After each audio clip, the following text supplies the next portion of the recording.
50। আচ্ছা, কত বছর থেকে আপনি এই কাজটা করছেন? 7 বছর। 7 বছর। আচ্ছা, আপনি এই কাজটা নিজের ইচ্ছায় করছেন না বাধ্য হয়ে? নিজের ইচ্ছায়। আচ্ছা, এই কাজটা আপনি কিভাবে শুরু করেছেন?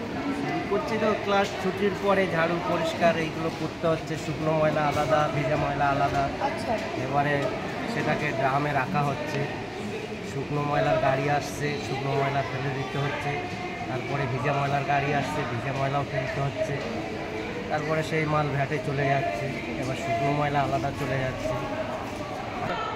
আচ্ছা, আপনি এই যে কাজটা করছেন, আপনি এটা একা করেন নাকি কোনো সংস্থার সাথে যুক্ত? দুজন আছে এই কাজটায়, দুজন যুক্ত আছে। আচ্ছা, কারা তারা? সে বিকেলে আসে, ছুটির পরে আসে, আচ্ছা, এসে করে।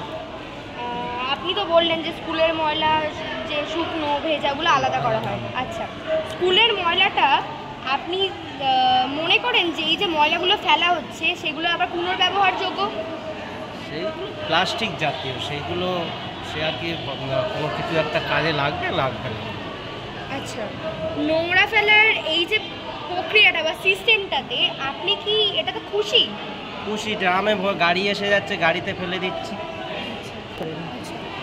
ভালো এইটাই, গাড়ি আসছে গাড়িতে ফেলে দিচ্ছি, এইটাই ভালো সবচেয়ে। আচ্ছা কাকু, এই যে কাজটা আপনি করছেন এটা করতে কি আপনার কোনো সমস্যা হচ্ছে? না, কোনো সমস্যা হচ্ছে না। যারা শুধু গাড়ি আসছে গাড়িতে মাল ফেলে দিচ্ছি, এটা খুব ভালো। আগে তাও একটু কষ্ট ছিল, আমাকে নিজে টেনে নিয়ে গিয়ে ভ্যাটে ফেলতে হতো। এখন গাড়ি আসে, গাড়িতে দিয়ে দেই, সব গাড়িতেই চলে যায়।